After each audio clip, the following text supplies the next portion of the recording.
सुमन आज बहुत चिड़ी चिड़ी सी हो रही थी। सुनील ने कई बार उससे पूछा पर वो जवाब ही नहीं दे रही थी। फिर अचानक से वो गुस्से में बोल ही पड़ी। तुम जानना चाहते हो ना मैं गुस्सा क्यों हूँ? गुस्से की वजह है सासू माँ। मैं जब भी कुछ खाने का बनाती हूँ वो मुंह बना लेती है। एक तो खाना बनाओ और ऊपर से ताने सुनो कि मैं खाना अच्छा नहीं बनाती हूँ। और सासू माँ की पसंद का खाना कैसे बनाओ ये मुझे बताओ। कोई भी खाना ऐसा है जो उन्हें पसंद आए, जितनी मर्जी कोशिश कर लूं वो कभी मेरी तारीफ नहीं करती। मिर्च हल्की डालो तो कहेंगी तेज डाल, फीकी बनी है सब्जी।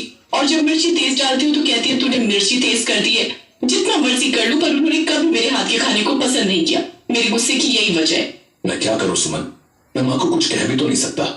वो बोलेंगे कि तुम मेरे से उनकी बुराई करती हो और फिर तुम्हारे लिए वो कुछ बोलेंगी तो मुझे अच्छा नहीं लगेगा। अक्सर ही ऐसा होता था। सुमन की सास को उसका खाना पसंद आता ही नहीं था। ये क्या बहू, राजमा में मिर्चें बिल्कुल भी नहीं डाली हैं, फीके राजमा बनाए हैं। ऐसे थोड़ी होता है माँ जी, मैं भी तो इतनी मेहनत से बनाती हूँ। हम भी तुम्हारी उम्र के जब थे तो सारा रसोई का काम करते थे। अब तुम आ गई हो तो तुम्हारे हाथों में रसोई की बागडोर दे दी है, तो अब तुम ही तो खाना बनाओगी।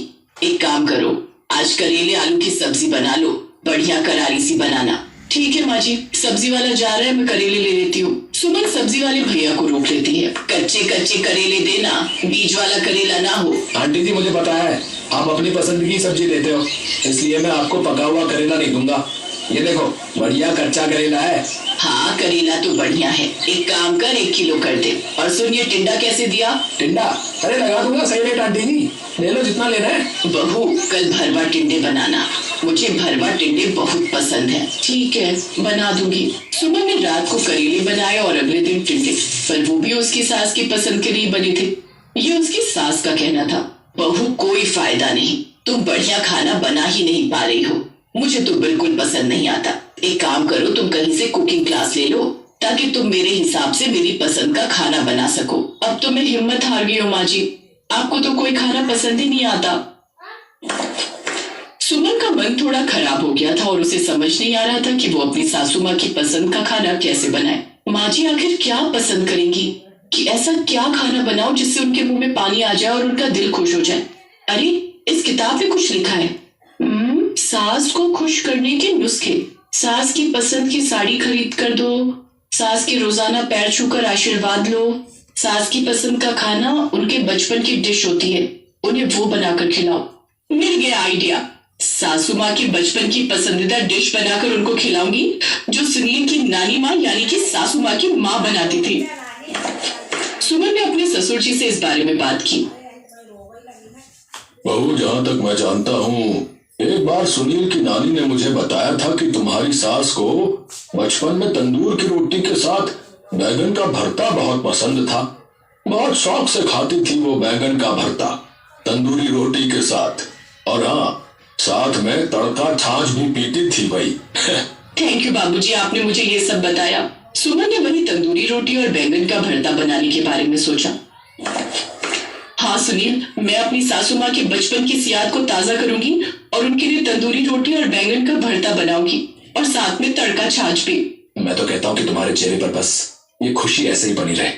आज माँ की पसंद का खाना बनाने जा रही हो, देखना उन्हें जरूर पसंद आएगा। सुमन की सास जब तक मंदिर गई हुई थी, सुमन ने पीछे से झटपट ताजे बैंगन और अन्य सामग्री खरीदी और पूरे लगन और प्रेम से बैंगन का भरता और तंदूरी रोटियां बनानी शुरू की और साथ में तड़का छाछ भी तैयार की। घर में तंदूरी रोटी और भरते की खुशबू फैलने लगी। कुछ देर बाद जब सुमन की सास मंदिर से लौटी तो कमरे में आराम करने चली गई। दोपहर का टाइम हो रहा था, लंच का समय था, संडे का दिन था, इसलिए सुनील भी घर पर था। सुनील ने जानबूझकर सुमन से सवाल किया, तब कौशल्या भी वहीं बैठी थी। दोपहर के खाने में क्या स्पेशल बना है? आज मैंने माँ जी के बचपन की पसंदीदा डिश बनाई है जो नानी माँ बनाती थी, बैंगन का भरता, तंदूरी रोटी और साथ में तड़का छाछ।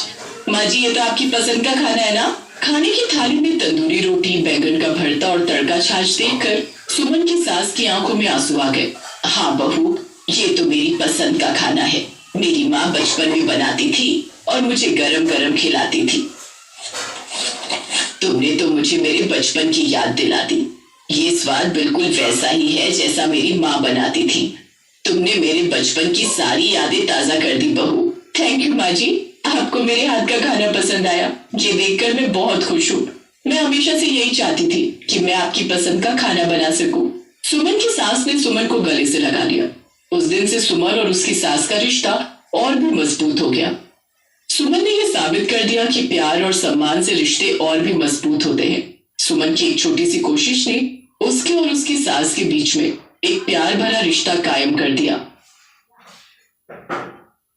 सच कहूं बहू, तो मुझे पैसे गिनने नहीं आते और ना ही मैं पढ़ी लिखी हूँ। मेरे लिए तो सब कुछ काला अक्षर भैंस बराबर है।